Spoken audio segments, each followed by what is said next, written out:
Ce soir, je veux vous parler de l'importance de la condition de votre cœur. Quelle est la condition de votre cœur? Et je ne parle pas de votre cœur physique, je parle du cœur de l'homme, la partie la plus profonde de notre être, ce que Dieu appelle notre cœur. Êtes-vous satisfait?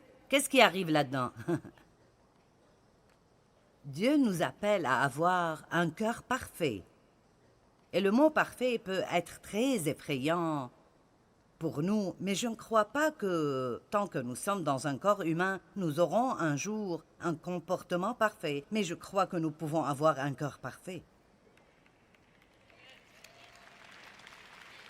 Vous n'êtes pas sûr, mais ça ne fait rien. Et ça arrive à travers la croissance. La croissance. Aucun de nous n'est arrivé, mais nous pouvons grandir. Et j'aime les croyants, et je ne crois pas qu'à partir du moment où nous naissons de nouveau, Dieu n'a plus d'intérêt à faire quoi que ce soit avec nous. J'étais une croyante misérable pour beaucoup d'années dans ma vie. Amen.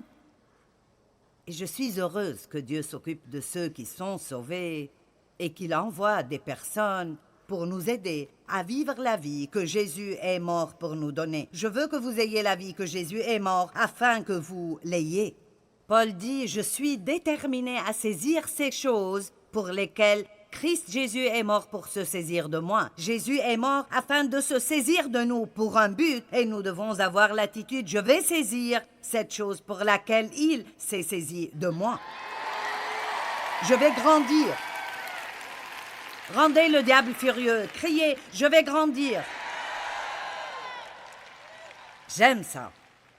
Maintenant, dans Philippiens 3, 12, Paul a dit, non pas que j'ai atteint ce but. Je ne suis pas arrivé. Quelqu'un est arrivé? Quelqu'un veut-il donner des leçons d'arrivée? Je ne suis pas arrivé. Je fais des erreurs. Mais je suis arrivée au point où je suis vraiment contente quand Dieu me montre les fautes dans ma vie. Je me souviens du temps où Dieu me montrait mes fautes et je me sentais accablée. Comment est-ce qu'on peut avoir tellement de défauts? Allez, quand Dieu vous montre que vous avez fait quelque chose de mal, vous devriez être heureux. Dieu merci qu'il ne nous laisse pas seuls dans nos pagailles. La pire chose qui pourrait arriver à quelqu'un est que Dieu nous laisse. Et la correction est un signe de l'amour de Dieu. Quand Dieu nous corrige ou quand le Saint-Esprit nous montre nos fautes, que ce soit « je n'aurais pas dû dire ça » ou « penser comme ça » ou « faire ça », ne sois pas égoïste ou avare ou amer ou jaloux ou... Chaque fois que Dieu nous convainc de pécher, nous devons dire « Merci Dieu de m'aimer suffisamment pour me pourchasser jusqu'à ce que je fasse la bonne chose. » Amen.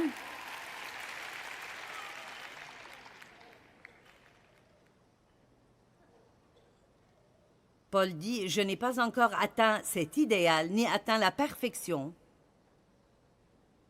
Mais je cours pour tâcher de m'en emparer et de le saisir, puisque de moi aussi Jésus-Christ le Messie s'est emparé. Éphésiens 4,15 dit que nous devons grandir à tous égards et en toutes choses dans la vérité. Que vos vies expriment la vérité à tous égards, en disant la vérité, en traitant équitablement et vivant véritablement. Dans l'amour, nous grandirons. Nous grandirons à tous égards et à tout point de vue vers celui qui est la tête, Christ, le Messie. Ceci est la vérité. La parole de Dieu est la vérité. Nous allons parler un peu plus le matin à propos de certaines choses insensées dans le monde aujourd'hui, notamment qu'il n'y a pas de vérité absolue. Il y a la vérité relative, mais pas la vérité absolue. La vérité n'est pas tout un tas de choses, dépendamment de ce que tout le monde pense. La nature et la vérité signifient qu'il n'y a qu'une vérité. Amen. Et qui allons-nous croire si nous ne voulons pas croire Dieu? Est-ce qu'il y a vraiment quelque chose de mieux sur lequel vous voulez baser votre vie? Non. Vous devriez être sûr. Non. Absolument pas. 1 Pierre 2, en commençant par le verset 1. J'ai tout un tas de versets ici. Débarrassez-vous donc de toute trace de méchanceté. Pas même un peu, même un tout petit peu. Débarrassez-vous de toute trace de méchanceté et malfaisance, et de toute ruse et hypocrisie, tout mensonge et tromperie, et de toute envie, jalousie et médisance. Je vous le dis, la jalousie me touche de temps en temps. Et je dois dire, Dieu, je ne vais pas me soumettre à ça.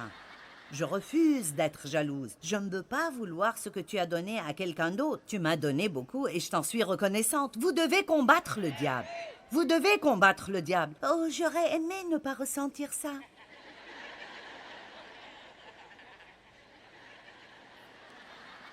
Le royaume de Dieu souffre de violence et le violent le prend par la force. Amen. Et débarrassez-vous de toute médisance, toute sorte de malice, comme des enfants nouvellement nés, désirez et aspirez au lait spirituel pur et non frelaté de la parole, afin que par lui vous croissiez pour le salut complet. Je me souviens de quand le Seigneur m'a dit une fois, « Il est temps que ta bouche soit sauvée. »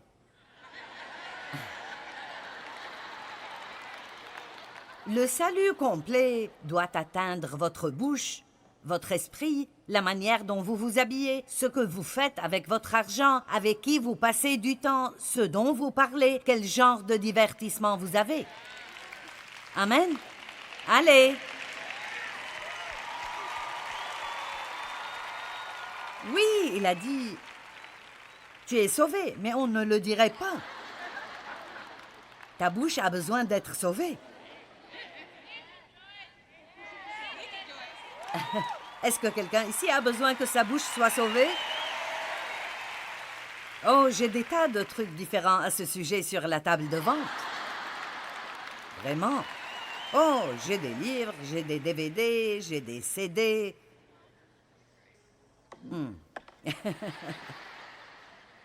Grandissez. Verset 3. Puisque vous avez déjà goûté à la bonté du Seigneur.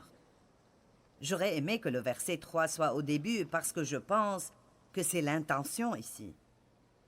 Et si nous le lisions comme « Puisque vous avez déjà goûté à la bonté de Dieu, débarrassez-vous donc de toute trace de méchanceté, de toute ruse et hypocrisie, et de toute jalousie et médisance, et comme des enfants nouvellement nés, désirez et aspirez au lait spirituel pur et non frelaté de la parole. » Comment pouvons-nous voir la bonté de Dieu et ce qu'il a fait pour nous et ne pas vouloir être meilleurs? Je veux être meilleur parce que j'aime Jésus. Je n'ai pas à essayer d'être meilleur tous les jours afin d'aller au ciel. Mon salut est basé sur ma foi. Mais si vous avez une vraie foi, si la foi est réelle, si nous sommes vraiment nés de nouveau, si Dieu vit vraiment en nous, alors nous ne pouvons absolument pas rester les mêmes. Ce n'est pas possible de naître de nouveau et ne jamais changer.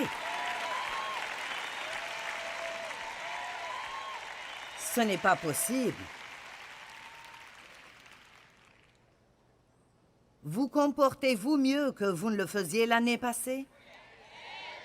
Bien sûr. J'étais ici en 2012. Vous comportez-vous mieux que depuis la dernière fois où j'étais ici? Nous croissons. Oh mon Dieu, mon mari pourrait venir ici et vous dire combien j'ai grandi. Merci Seigneur. En 48 ans, il a été marié à 20 femmes différentes. Je n'arrête pas de changer. Nul ne sait avec qui il sera marié l'année prochaine. Joyce Meyer, version numéro 42.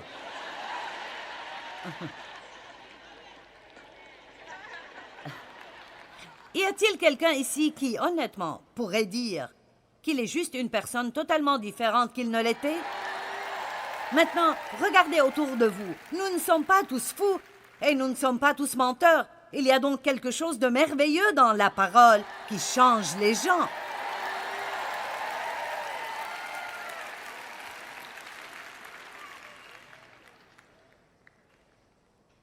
Les gens me disent, tu as transformé ma vie. C'est la parole qui a changé votre vie. Nous t'aimons. Ce que vous aimez, c'est la parole. Je veux dire, c'est vraiment ça. Je suis une fille de la parole. Je crois la parole de Dieu et j'aime partager la parole de Dieu. Et si nous croyons la parole et nous mangeons la parole et nous aimons la parole et nous vivons dans la parole, nous nous attachons à la parole, les choses vont changer dans nos vies. J'ai fréquenté l'église pendant de nombreuses années sans croître spirituellement. J'allais et je m'asseyais. Vous pouvez vous asseoir sur un banc d'église jusqu'à en avoir l'arrière aplati et avoir des durillons à force de rester assis là. Ça ne vous changera pas du tout à moins que vous entendiez vraiment quelque chose. N'allez pas vous asseoir dans une église par obligation, allez quelque part où c'est vivant et les gens sont enflammés avec la parole de Dieu et où la vérité est proclamée et où ils aiment la parole. N'y allez pas par obligation, allez parce que vous ne supportez pas ne pas y être.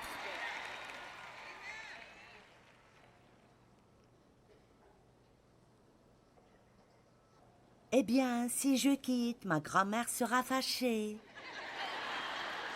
Je sais, ma grand-mère s'est fâchée de moi aussi.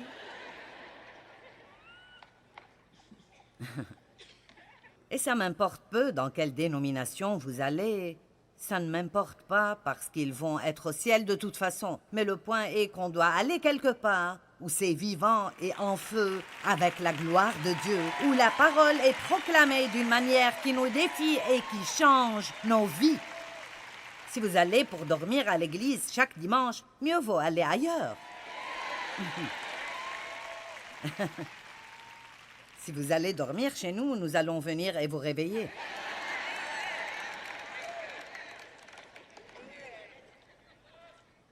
Oui, Jésus. Bien, maintenant, voici un de mes endroits favoris dans les Écritures. Hébreux 5, 12.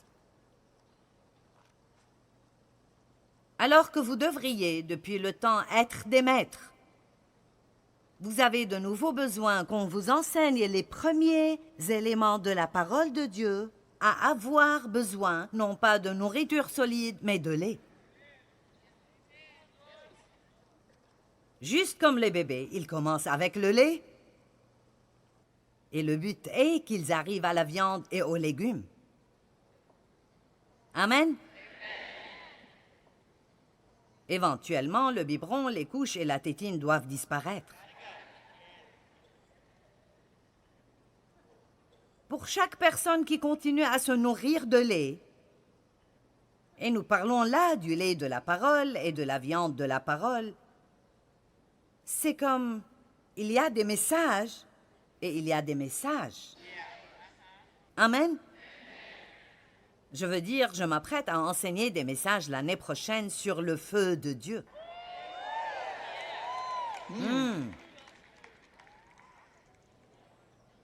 Jean a dit, Jésus vous baptisera du Saint-Esprit et de feu.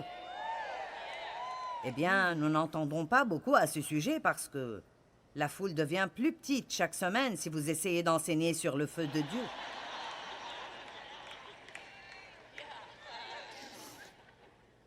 Et donc, c'est bien d'encourager les gens et d'édifier les gens et de leur dire combien Dieu les aime et combien ils sont gentils et combien ils sont oints et toutes les bonnes choses que Dieu va faire dans leur vie. Nous avons besoin de ça. Mais nous avons besoin de plus que ça. Nous devons avoir plus que ça. Et Paul a dit, il ne pouvait pas donner à beaucoup d'entre eux la viande de la parole. Il devait continuer à leur donner du lait. Maintenant, voilà pourquoi j'aime tellement cette écriture. Quiconque, verset 13, quiconque en est encore au lait, n'a certainement pas encore l'expérience de la parole de justice. En d'autres termes, ils ne savaient pas qui ils étaient en Christ. Ils étaient insécurisés. Ils ne tiraient pas leur valeur du fait d'être la justice de Dieu en Christ, et chaque fois qu'il y avait une parole forte qui confrontait leur comportement, ça les rendait de plus en plus insécurisés, et donc Paul a dû continuer à essayer de les amener à se sentir bien.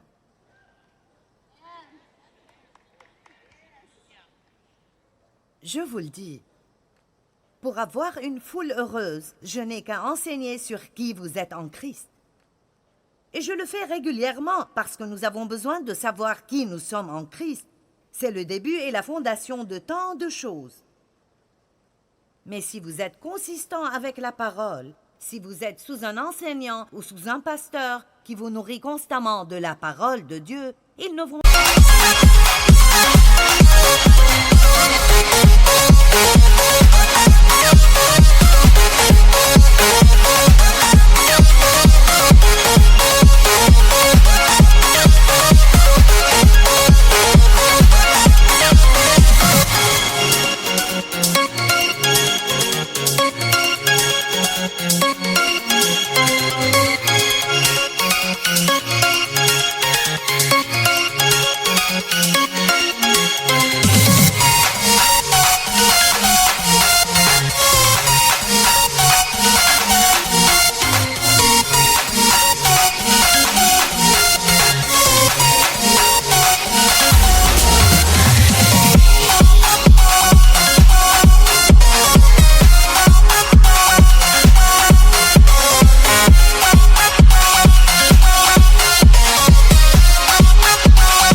seulement vous enseigner au sujet de ces choses, ils vont aussi vous dire de vous redresser, de ne plus être votre centre d'intérêt et de commencer à être une bénédiction pour les autres. Préparez-vous pour le deuxième avènement de Christ. Et nous avons besoin de ça. Nous avons besoin de ça.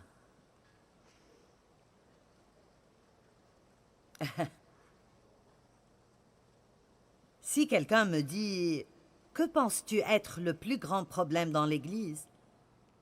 Je dirais et je continuerai à dire « Nous devons grandir. »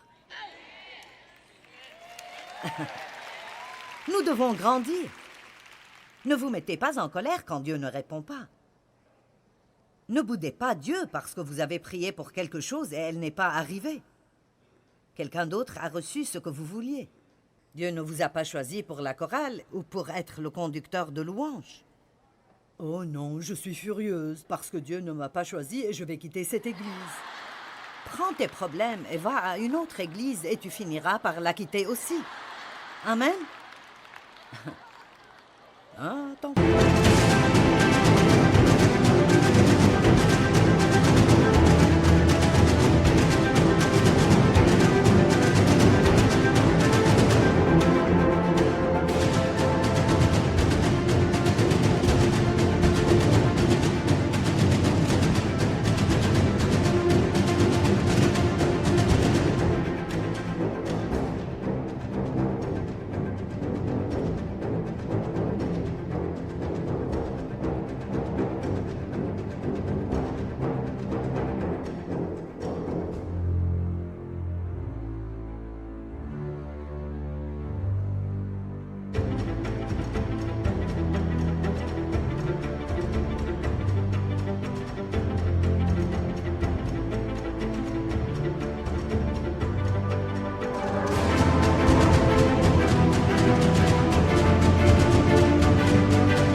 Combien d'entre vous pensent qu'il est temps d'en finir avec nos petits moi-même?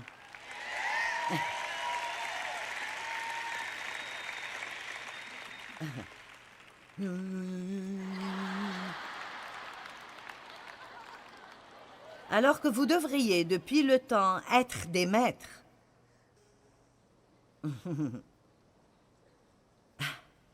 Combien de fois devra-t-on entendre la même chose? Et nous avons tous besoin d'entendre la même chose encore et encore pour nous en rappeler. Mais je pense que Dieu essaye de nous dire, il est temps d'avancer.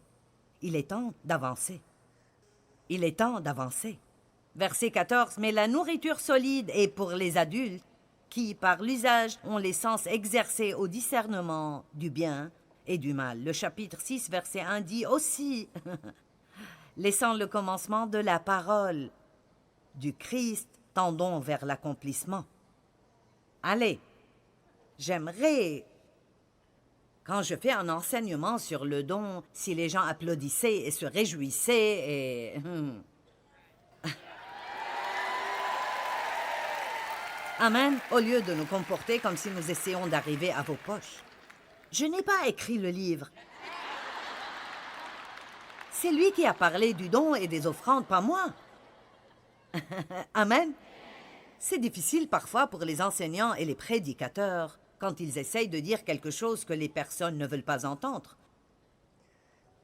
Donc, quoi que j'enseigne ce week-end, je veux que vous souriez. Bien. Si nous voulons toujours grandir, Dieu peut se montrer fort en nous. Nous avons fini maintenant 2 points de mon message à 7 points. Numéro 3. Une personne au cœur parfait et entièrement engagée. Que tout le monde dise tout. Oh, c'est un petit mot avec un si grand sens. Tout. Vous aimerez le Seigneur votre Dieu de tout votre cœur, de toute votre âme, de tout votre esprit.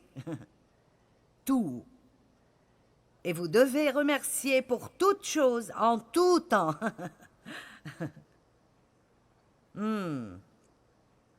Tout.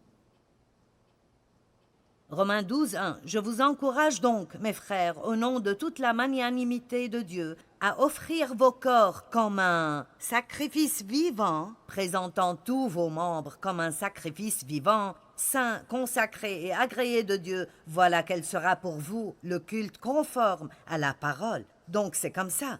Ok Dieu, me voici, je sors au monde aujourd'hui et je veux m'offrir pour être ton instrument.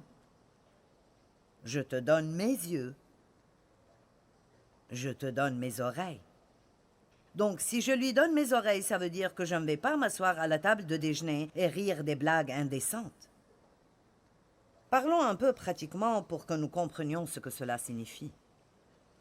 Je te donne ma bouche, donc je ne vais pas ragoter au travail avec tout le monde. Je ne vais pas rouspéter et me plaindre de petites nuisances.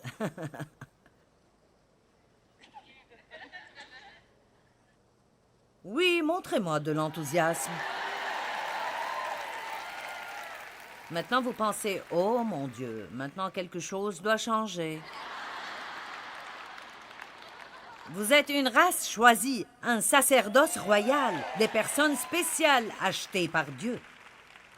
Il vous a appelé des ténèbres dans sa lumière merveilleuse.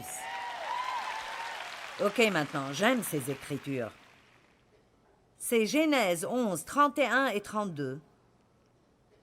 Téra prit son fils Abraham, son petit-fils Lot, fils de Haran, et sa belle-fille Sarai, femme d'Abraham son fils. Ils quittèrent ensemble Ur des Chaldéens pour se rendre en Canaan, qui était la terre promise. Mais, tout le monde dit mais. Mais quand ils arrivèrent à Haran, ils s'y installèrent. Ce verset m'étonne vraiment. Je crois que Dieu a appelé Téra avant d'appeler Abraham. Il l'a appelé pour aller à Canaan, tout comme il a appelé Abraham. Mais Téra s'est installé avant d'arriver à destination. Le verset suivant, écoutez ça. Et Téra, et c'est la seule chose que la Bible dit après ça de Téra. Et les jours de Téra furent de 205 ans, et Téra mourut à Haran. Point, fin de Téra.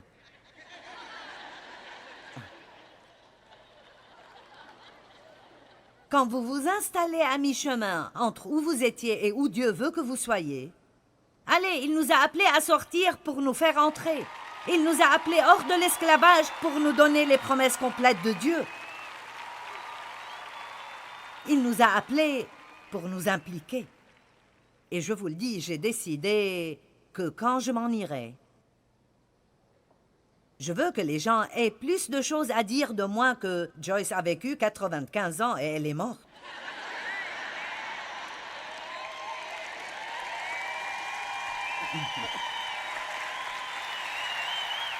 Je ne veux pas que ce soit ce que je laisse après moi. Et Joyce a vécu 95 ans et elle est morte. Non. Et Joyce a écrit 150 livres et nous continuons à les lire. Et nous devrions tous avoir ce genre de témoignage, non pas simplement vivoter ici et ne pas laisser de marque, et où la moitié des gens que vous connaissez seront contents quand vous partirez. Vivez, laissez une marque, rendez le diable furieux et soyez tout ce que Dieu veut que vous soyez et dites « Je ne vais pas m'installer. Je ne vais pas m'installer. » Amen. Eh bien, gardez en tête que l'état du cœur est important.